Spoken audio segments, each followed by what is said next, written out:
Hello everyone, आज हम आपके लिए लेके आए हैं रीजनिंग की फर्स्ट क्लास। तो आज हम आपके लिए फर्स्ट क्लास में हम आपको कराएंगे ऑड वन आउट।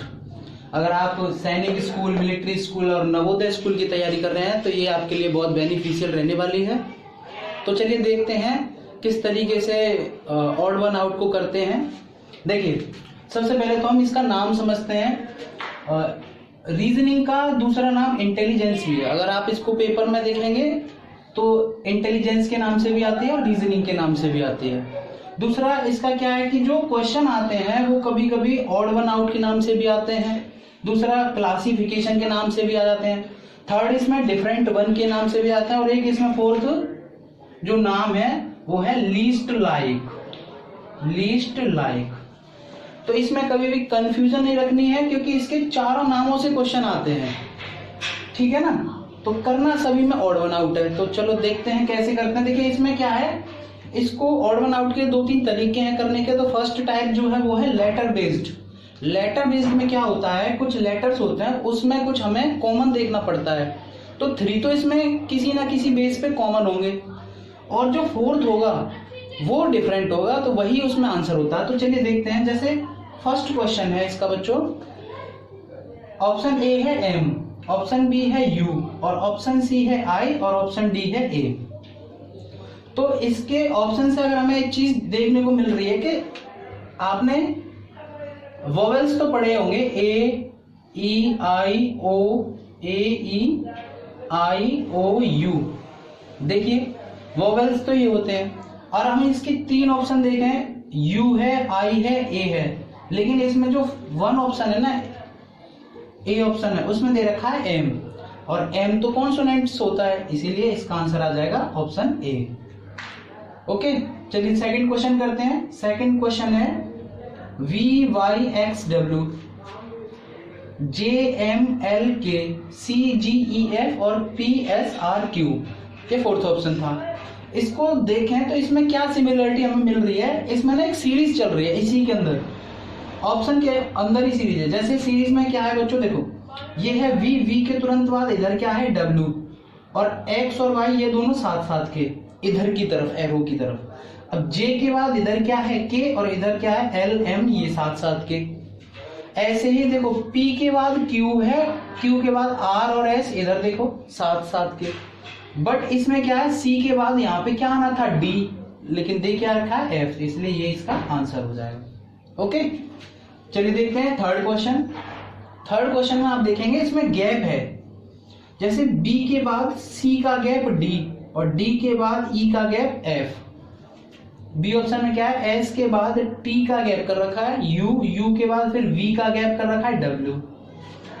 ऐसे जे के बाद के का गैप एल और एल के बाद एम का गैप एन। लेकिन इसमें वो क्या है, ये गैप इसमें नहीं है। देखिए एन के बाद ओ का गैप पी आना चाहिए, बट इसमें क्या दे रखा है आई, इसलिए ये क्या इसका आंसर हो जाएगा। ओके, चलिए देखते हैं फोर्थ क्वेश्चन। इसमें क्या करते हैं, मैंने अभी आपको बताया ऑड वन आउट में कोई एक चीज, कॉमन चीज देख लो। इसमें आप जो चीज इसमें कॉमन देखोगे वो 3 में सिमिलर मिलेगी, बट फोर्थ में वो आपको नहीं मिलेगी, वो इसका इसी तरीके से आंसर हो जाएगा। अब देखिए एस के बाद टी आया, टी के बाद आया U, S T U, B C, S T U B C और इसमें क्या है डी आ गया है, बी सी, सॉरी डी ही आएगा, B C D, P Q R. लेकिन यहाँ पे क्या है, एम के बाद एन का गैप है, एम के बाद एन का गैप है, ओ आ गया है, इसलिए ये इसका आंसर हो जाए। बिकॉज इनमें फर्स्ट 3 में कोई भी गैप नहीं था, लेकिन फोर्थ में क्या है, इसमें गैप के साथ लेटर आ रहे हैं, इसलिए वो इसका आंसर हो जाएगा। अब देखिए फिफ्थ क्वेश्चन है, ये मैंने ऑलरेडी यहाँ पे लिखे हुए हैं। जैसे इसमें क्या है कि ए है, ए कितने नंबर पे आता है 1 नंबर पे और जेड आता है 26 पे। क्या होता है बच्चों, ये अगर आपस में अपोजिट है तो इन दोनों का सम 27 होना चाहिए। जैसे सी है, आपको लेटर लिख के दिखाता हूँ। जैसे ए बी सी, ये 1 2 ये 3 नंबर पे आता है और लास्ट से अगर करके देखें तो देखो डब्ल्यू एक्स वाई जेड, ये पीछे से कितने पे आएगा, ये 26 पे और ये आएगा 25 पे और ये आएगा 24 पे और ये 23 पे। तो देखिए 3 नंबर पे आगे से ये आ रहा है और पीछे से 3 नंबर पे आ रहा है x, या फिर ऐसे देख लीजिए, इसका सम 3 है और इसका कितना है 24, दोनों को ऐड कर देंगे 27 मिल जाएगा। वो लेटर आपस में अपोजिट होते हैं जिनका सम 27 होता है, ठीक है ना। अब देखिए ए तो आता है 1 पे और जेड आता है 26 पे, तो ये क्या है आपस में अपोजिट है। ऐसे ही सेम ये दोनों भी अपोजिट है, ऐसे ही सेम ये दोनों भी अपोजिट है। जैसे एफ तो 6 पे आएगा, यू आएगा 21 पे, तो ये दोनों क्या हो गए आपस में अपोजिट। बट ऐसा इनके साथ नहीं हो रहा, इस केस में क्या है अलग है। और टी आता है 20 पे बट के 11 पे आता है और इनका सम 31 हो जाएगा। That's why it is answer. Okay, अब देखिए दूसरा टाइप क्या है वर्ड बच्चों, इसका वर्ड बेस। अब ये जो होंगे आंसर, ये वर्ड बेस आंसर होंगे। वर्ड बेस जिस तरीके से ये दे रखे हैं इसमें कुछ ना कुछ सिमिलैरिटी होगी 3 में, बट 4th में वो नहीं होगी। कोई भी सिमिलैरिटी हो सकती है। अब देखते हैं क्या सिमिलैरिटी है। जैसे फर्स्ट है इसका जेब्रा, लायन, टाइगर, हॉर्स। देखिए सारे एनिमल्स हैं, ठीक है, फिर भी इनके एनिमल्स के अंदर भी कुछ ना कुछ क्वालिटी होगी, कुछ ना कुछ इनके अंदर डिफरेंट होगा। जो 3 के साथ तो होगा बट एक के साथ ऐसा नहीं होगा। जैसे जेब्रा है, जेब्रा हर्बीवोरस होता है ना, ये प्लांट्स खाता है और ये जंगल में रहता है। लायन कार्निवोर होता है और ये जंगल में रहता है। टाइगर भी कार्निवोर होता है, ये भी जंगल में रहता है। लेकिन ये हॉर्स जो है वो हर्बीवोरस तो होता ही है, और ये कहाँ रहता है, ये पेट एनिमल है ना। ये घर के घरों में ही मिल जाएगा, स्टेबल में तो मिलता ही है बट आसपास हम इसको पालते हैं, पेट एनिमल है। तो ये इन तीनों में क्या सिमिलरिटी है, जेब्रा में और हॉर्स में सिमिलरिटी ये थी कि ये हर्बीवोरस थे, ये दोनों कार्निवोर हैं, है ना। ये मीट खाते हैं, ये दोनों मीट नहीं खाते थे। ये तो दो के साथ हुआ। ऐसी सिमिलरिटी क्या है जो 3 में सिमिलर है और इस वाले में नहीं है, वो ये है कि ये तीनों वाइल्ड एनिमल हैं। वाइल्ड एनिमल मतलब जंगल में रहने वाले, और ये डोमेस्टिक है। डोमेस्टिक मतलब घरों में रहने वाले, पेट एनिमल कह सकते हैं आप इसे, इसलिए ये इसका आंसर हो गया। ओके, ऐसी ही सिमिलरिटी हमें किसी ना किसी बेस्ड पे निकालनी पड़ेगी। अब देखिए हम करते हैं इसका सेकंड क्वेश्चन।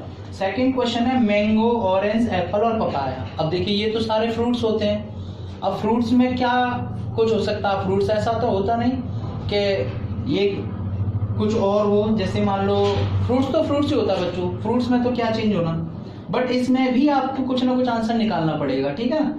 अब वो कैसे होगा, देखो जैसे मैंगो है, अब इनके ना सीड्स पे डिपेंड करते हैं। अब जैसे मान लो अगर इसी में वेजिटेबल्स का आता, तो वेजिटेबल्स के डिफरेंट करने का तरीका बच्चों ये है कि उनके उगने का, है ना, उनकी ग्रो करने का प्रकार देखेंगे, उनका टाइप देखेंगे ग्रो करने का। वो कैसे, जैसे मान लो कोई वेजिटेबल तो जमीन के अप ग्रो कर रही है और कोई वेजिटेबल जो है वो जमीन के अंडर ग्रो कर रही है, तो उस हिसाब से फिर उनका आंसर होता है। अब जैसे यहाँ पे ना सीड्स के अकॉर्डिंग, फ्रूट्स में सीड्स के अकॉर्डिंग डिफरेंट करते हैं। जैसे मैंगो में 1 सीड होता है, ऑरेंज में 1 से अधिक होते हैं, एप्पल में भी 1 से अधिक होते हैं और पपाया में, तो ये इनसे डिफरेंट हो गया ना। पपाया, एप्पल और ऑरेंज ये तीनों में 1 सीड से अधिक होते हैं और इसमें क्या होता है 1 सीड, इसलिए ये आंसर है, ठीक है। अब देखते हैं third question, parrot, bat, crow और बर्ड। अब ये बर्ड से रिलेटेड है। देखो पैरट तोता, बैट मतलब चमगादड़, क्रो कौवा होता है और बर्ड मतलब चिड़िया, है ना। अब इन तीनों में क्या होता है बच्चों, ये तीनों तो अंडे देते हैं, क्रो, बर्ड और पैरट, बट ये क्या है, ये एक मैमल है, ये अंडे नहीं देते, इसके बच्चे ही होते हैं। तो ये क्या है, ये इसका आंसर हो गया। ओके, अब देखिए ये है इसका fourth question, parrot, crow, duck और पीजन। फिर से अगेन बर्ड्स हैं, लेकिन बर्ड्स में भी इसमें क्या है, एक अलग दे दिया, वो है डक। अब डक क्या है बच्चों, आपने देखा होगा डक जो है अपना ज्यादातर टाइम अपना पानी में गुजारती है, वो उड़ती इतना नहीं है ना। विंग्स तो होते हैं लेकिन वो ज्यादा कभी कभार थोड़ा सा उड़ती है, जब उसको ज्यादा मुसीबत दिखे या फिर मजबूरी बन जाए, वरना वो चलती है और अपने विंग्स का ज्यादातर पानी में ही थोड़ा सा यूज कर लेती है। तो इसमें क्या है, पैरट, क्रो और पीजन ये आसमान में उड़ते हैं, बट ये आसमान में नहीं उड़ती, ये एक्वेटिक होती है ना।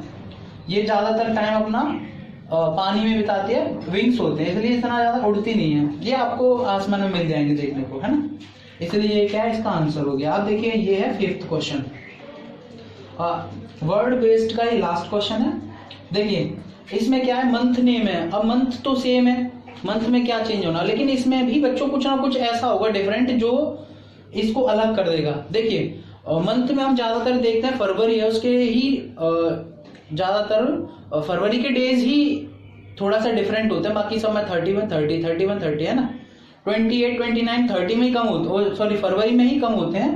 अब देखिए जैसे आपने देखा होगा जनवरी है, जनवरी 31 डेज होते हैं, ठीक है ना। अब नवंबर में कितने होते हैं 30, जुलाई में कितने होते हैं 31 और अगस्त में कितने होते हैं 31। तो आप देखिए क्वेश्चन में केवल वही डेज लिए गए हैं, सॉरी मंथ लिए गए हैं जिनमें 31 डेज होते हैं, और एक ही ऐसा मंथ लिया गया है जिसमें 30 डेज होते हैं, इसलिए ये इसका आंसर हो गया। देखिए मैं आपको फिर से बताता हूं कि ऑड वन आउट में क्या होता है, 3 सेम होते हैं, किसी ना किसी रीजन से अगर नहीं होते तो आपको वो करने ही पड़ेंगे, कैसे ना। और उसमें 4th रीजन जो आपने तीनों में रीजन लगाया है वो 4th वाले में नहीं लग रहा होगा, और उस टाइप से क्या होता है वो उसका आंसर हो जाता है, क्योंकि वो उससे डिफरेंट हो जाएगा। डिफरेंट इसमें निकालना आता है, एक नाम भी तो है डिफरेंट वन। लीस्ट लाइक का मतलब 3 तो सेम है बट एक अलग है। क्लासिफिकेशन का मतलब भी होता है कि अलग निकालना, ऑड वन आउट ज्यादातर ये आता ही है इस नाम से। तो किसी भी नाम से आए, नाम से फर्क नहीं है, काम आपको वही करना है, एक ऑड वन आउट निकालना है। तो एक और इसका टाइप है नंबर बेस्ड। तो चलिए देखते हैं नंबर बेस्ड कैसे करते हैं। चलिए देखते हैं नंबर 3 इसका। 3 नंबर क्या है, नंबर बेस्ड। तो नंबर बेस्ड कैसे करते हैं बच्चों, जैसे वो किया था सेम इसी प्रकार से इसमें करना है, कुछ ना कुछ इसमें डिफरेंट देखना पड़ेगा। और नंबर बेस्ड में क्या पड़ेगा, आपको नंबर की जरूरत पड़ेगी, जैसे odd number, even, prime, composite. और इसमें सबसे ज्यादा जो इम्पोर्टेंट है स्क्वायर, क्यूब मोस्ट इम्पोर्टेंट है, वो आपको करने ही पड़ेंगे। जैसे आप और चीजें इंग्लिश की याद करते हैं और भी सब्जेक्ट की याद करते हैं, वैसे ही ये आपको जरूर करने पड़ेंगे। और आपको थोड़ी सी मैथ की कैलकुलेशन क्विक करनी है, फास्ट करनी है, तो स्क्वायर क्यूब हुए, टेबल हुए, ऐसे उन्हीं नंबर्स का सेम यहाँ पे यूज होना है, डिजिबिलिटी यूज होगी। चलिए देखते हैं, वो आपको बताते रहेंगे। जैसे 31 है, पहला क्वेश्चन इसका 31, 39, 41 और 7। आपने देखा होगा, आपने ये पढ़े होंगे, इसमें प्राइम नंबर का यूज होगा। देखिए प्राइम नंबर, अब प्राइम नंबर क्या होते हैं बच्चों, प्राइम नंबर वो नंबर होते हैं जिसके 2 फैक्टर होते हैं। 2 फैक्टर मतलब ऐसे कह सकते हैं आप उसको कि जो नंबर 2 नंबरों से डिवाइड हो। देखिए हर नंबर अपने आप से और 1 से डिवाइड होता है एक्चुअल में। फर्स्ट अगर मैं 1 को हटा दूं यहाँ से, देखिए 1 को छोड़ करके सारे नंबर, जैसे आपको 2 मिला तो 2 देखिए 1 से डिवाइड है और 2 से डिवाइड है। 3 देखिए 1 से डिवाइड है और 3 से डिवाइड है। इस प्रकार से मैं बता रहा था। जैसे 4 है, 1 से डिवाइड है, 4 से डिवाइड है, लेकिन एक अदर नंबर से और डिवाइड है, दैट इज 2। जो अदर नंबर से और डिवाइड हो जाए वही कंपोजिट होते हैं। इसको आप ऐसे कह सकते हैं, which number is divisible by 1 itself and any other number, it is called composite number. या फिर ऐसे कह लो विच नंबर है मोर देन 2 फैक्टर। आप देखिए मोर देन 2 ही तो है, एक 1 ये रहा, सेकंड, थर्ड, ये 3 नंबरों से डिवाइड है। बट ये क्या था, ये प्राइम नंबर है। प्राइम नंबर क्यों है, क्योंकि ये 2 नंबरों से डिवाइड है, एक 1 से और एक 2 से। ये भी 2 नंबरों से डिवाइड है, 3, एक 1 से और एक 3 से। इसलिए ये दोनों क्या है, ये दोनों है प्राइम नंबर और वो है कंपोजिट नंबर। चलिए इसको इरेज कर देते हैं। अब हम आते हैं अपने क्वेश्चन पे।